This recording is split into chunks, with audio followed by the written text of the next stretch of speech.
This episode is brought to you by Pulsar. At a young age, when I was born, of course, it's right on our face. This is what, these are the gods that you have to believe in, and you have to move forward. This is the path that you have to move forward towards. And as you grow older, you start deciding on things. And I really don't know. You see, when something is imposed on you, then you seem to develop the tendency to resist things. Yeah. But then I'm not saying this out of my really to exhibit my deep knowledge, so-called deep knowledge. Not. I started believing in the invisible energy, the divine energy. That is, see, we exist in physical form, but there are many beings out there that are existing without the physical form. And the world is functioning on energy and frequency. You believe in that? Of course I do. Okay, that's it. You believe in that? You believe in everything. You believe in goodness. See, the purpose of the energy, the frequency that we come across, or we try to align ourselves with, and we try to use that to bring goodness or to add value in one's own life, or in others' life, or in everything that you want to do, things in your life. You know, whatever you need to do in order to, in the process of living life. So, but then now, you see, I feel that human society, or we as human nature, is such when we have an object had to focus our mind into, it makes you feel comfortable. If you don't have a particular focal point to ordinate हुन्छ नि त्यो माइन्डलाई त्यो भएन भने you feel a little lost and unstable. So these deities, image of these deities, actually I don't know if they really exist with the elephant head, you know, elephant head or lion head, or so-called in Hinduism, many of the deities exist. Their physical form, appearance are such way presented, or in Buddhism as well. We have many deities who has a horse head on their head.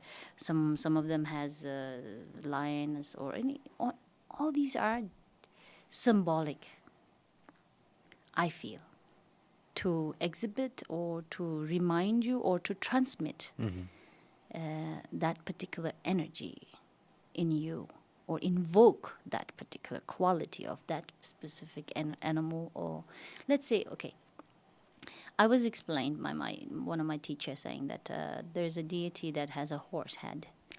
And I said, does that really exist? A being with such look, does it exist? And he said, no. Horse is an animal who's full of his jealousy energy is very strong.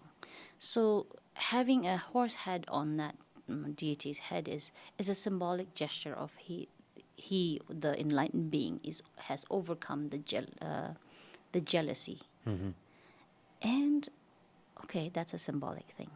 So when you do sadhana, or the practice of that particular deity, you will be able to cultivate or enhance the energy for yourself to be able to overcome your negative energy, which is jealousy. You know, that was how the logic was given, and I like that. And then, as in Hinduism also, and even in Buddhism, we worship Ganesh, Ganapati. Yeah. And then he's a symbol of who invokes auspiciousness in oneself. And the moment you have auspiciousness in your heart or your in mind, and the rest is taken care of. Any unauspicious will never, bring that energy or prevail or spread that energy, once, because the auspicious energy takes over, subdues the inauspicious energy. So true. Yeah, so I think these are just a symbolic, thing. You need to learn to translate the essential meaning of it, rather than just being carried away or being distracted by the outer look. As it says, don't judge a book by its cover, right? Yeah. So I think that's how we can apply these things in our life. So true. Personally, for me, I believe I'm grabbed by light. That is why I believe a lot in the sun and the moon. The nature. Yeah. Yeah. Alright, keep it right here. Thank you very much. Sorry about that. Yeah, you good? Sun and the moon. Because for me personally, when I see light, when I see the sun, it brings a spark in me. There's a spark in me that makes me feel alive. But when That's there's why Surya Devata. Oh. Devata, you see, forgive me if I sound too academic or anything. I'm not like that. But what I learned, Devata is someone who gives. So sun gives life to us. Yeah. You know? So Devata, Surya Devata, Varun Devata, Agni Devata, हुन्छ नि? So these nature is what, and our body is consisting Consists. of 5 elements. होइन? पञ्चतत्त्वले बनिया शरीर हो हाम्रो भौतिक शरीर. And when the external elements are in imbalance, our physical elements starts to feel imbalance as well. Like that's when we lack the sunlight, we feel depressed, we feel low, and then vitamin D deficiency starts to be experienced. And that means depression, you know, if you feel negative of things, you feel lethargic, and your bone starts to grow weak and so on. So that's how nature actually complements our existence or our physical form of our body. What is this? Yeah. It's chia. Malai chia. Okay, all right. Let's not stop. Let's not do all this. We're done. That's it. Lock it up. We're good. So I think everything. So in Buddhism we say, may we all be able to enjoy happiness and the causes of happiness. So the causes of happiness is external, internal, and sacred. That's how you define, I feel. And throughout my life, in the process of growing and living and so on, I try to analyze things with the nature, with my simple common sense. And I feel like, okay, nowadays the world is talking about ecosystem, environmental protection, and so on. It is so important. If we harm the nature, the ecosystem, we harm ourselves. If you really care about yourself, you need to care about the external environment as well. That's what I realized, and then I said, okay, yes, I care about myself. Of course, of course. No doubt on that. I wish everybody gave it a thought about.